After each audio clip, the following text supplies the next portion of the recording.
Karakter ID Youth of Indonesia. Youth of Indonesia by BNPT RI. Halo semuanya, semoga harimu menyenangkan, apalagi sambil dengerin podcast dari aku kali ini. Mungkin ya kalian nih udah bisa nebak topik yang bakal aku bawain. Iya, aku akan membawa kamu ke dimensi sosial, karena aku gak bisa nerka-nerka perasaanmu kayak dukun. Aku juga bukannya si judge yang ahli berkonspirasi. Tapi teman-temanku itu biasa memanggil aku Cika. Halo semuanya, kenalin, aku Cika dari Aceh. Pasti teman-teman merasa janggal dengan penggunaan kata netral di judul podcastku kali ini. Tapi sebelum aku menjelaskan kata netral itu, aku mau sedikit cerita, biar agak relate aja. Janji deh ceritanya nggak akan panjang. Jadi gini, awal mulanya di saat aku masih sekolah, kelasku itu kehadiran siswi baru.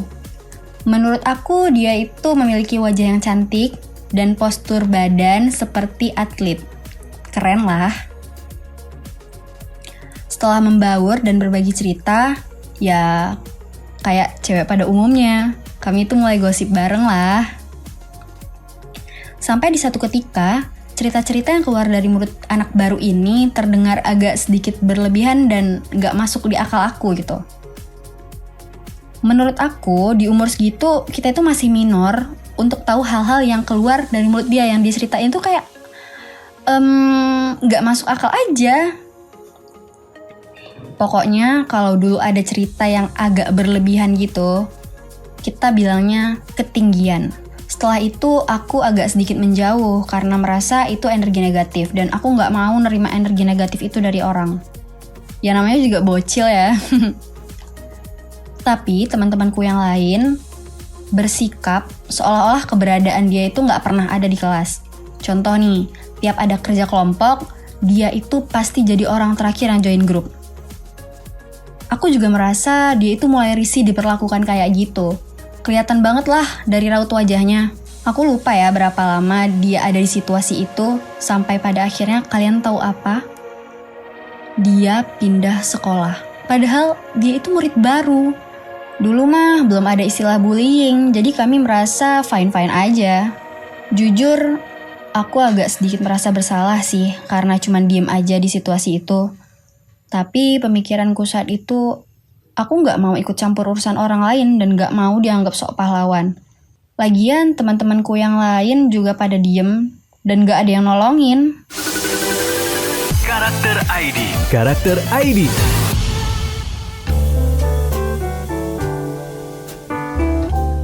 Oke, dari kisahku di masa lalu, itu adalah contoh netral di lingkungan bullying.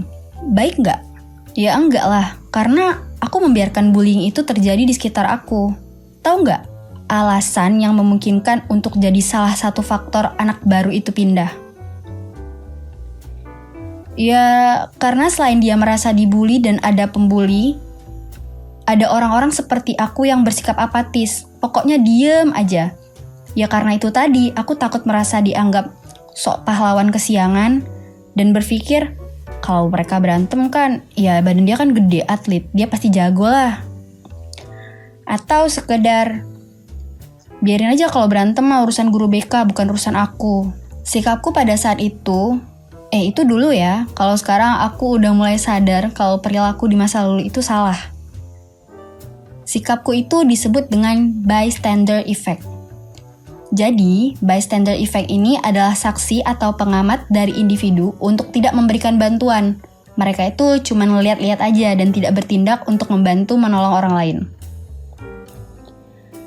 Aku kasih gambaran contoh gampangnya deh. Kalau ada orang ketabrak di jalan, kita nggak nolong karena mikir lukanya nggak parah. Lagian orang di sekitar juga nggak ada yang membantu.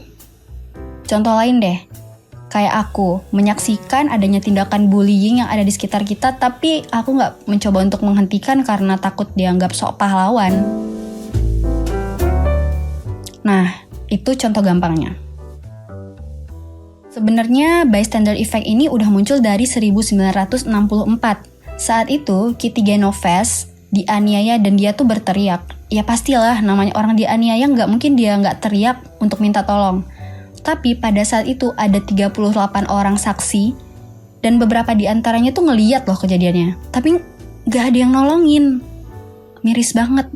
Coba deh kalian bayangin kalau bystander effect ini terjadi di lingkungan bullying. Pasti bullying di seluruh penjuru dunia nih bakal terus terjadi dan gak akan berhenti. Aku bisa menebak, mungkin sekali seumur hidup teman-teman yang mendengar podcastku kali ini pernah ada di situasi bystander effect. Tanpa disadari, tindakan itu nggak menghentikan bullying, tapi malah memperburuk kondisi. Di surat kabar, berita TV, atau yang viral di media sosial, itu kan pasti banyak banget kasus bullying yang terjadi di usia remaja. Kenapa sih sering terjadi di usia remaja? Karena mereka itu lagi masa-masa ABG dan sedang mencari jati diri mereka. Nah, ABG-ABG yang merasa superior ini pengen membuktikan nih kalau dia itu patut untuk dihormati, harus disegani dengan cara menindas orang lain. Maka dari itu, orang tua dan lingkungan sebisa mungkin menjaga dan memantau perkembangan anak agar nggak kelewatan. Tapi sekarang ini isu bullying tuh udah dikenalkan ke anak sekolah loh, bahkan dari sekolah dasar. Bahkan, ibuku juga mendapatkan edukasi dari guru di sekolah dasar adikku untuk menghentikan bullying yang terjadi di sekitar kita. Kalau ada orang yang nanya ke aku, "Cik, gimana sih cara menghentikan pembuli? Kok nggak pernah hilang ya? Kok selalu muncul ya? Dan gimana sih cara kita untuk keluar dari bystander effect?" Jawabanku tuh gini, pelaku bullying itu akan berhenti kalau memang dia yang mau. Ya tentu dengan kesadaran diri kalau menjadi pembuli itu adalah tindakan yang salah. Atau mereka sadar melalui jalur kapok atau jera dari hukuman yang telah ditetapkan untuk para pelaku bullying. Jadi, bystander effect ini sama pentingnya dengan peran pelaku dan korban dalam kasus bullying. Karena bystander effect ini adalah pengamat. Jadi, berhentilah untuk bersikap si paling netral. Ada 3 tips dari aku untuk keluar dari lingkungan bystander effect. Yang pertama, tingkatin rasa tanggung jawab kepada sesama. Jangan ragu-ragu kalau mau nolongin orang. Kan pahala juga ya. Yang kedua, menanamkan rasa empati. Kalau kita menolong orang lain saat ini, suatu saat kita juga bakal ditolong orang. Yang ketiga, menyadari adanya bystander effect untuk meminimalisir efek pengamat. Jadi, highlight netral pada judul podcastku kali ini itu bersentuhan dengan bystander effect. Gini, kalau di lingkungan kalian itu ada perilaku bullying, jangan cuma dilihat doang. Bullying itu bahaya loh, gak sedikit nyawa yang hilang karena kasus bullying. Pesanku sih gini, jangan menjadi kejam di lingkungan bullying meskipun kamu hanya menjadi saksi, bukan pelaku. Karena semakin banyak saksi bukan berarti banyak orang yang ingin membantu.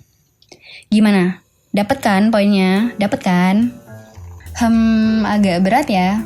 Tapi menurutku, kita semua harus tahu kalau dalam beberapa kasus seperti bullying, keterlibatan pengamat itu sama pentingnya dengan peran pelaku dan korban.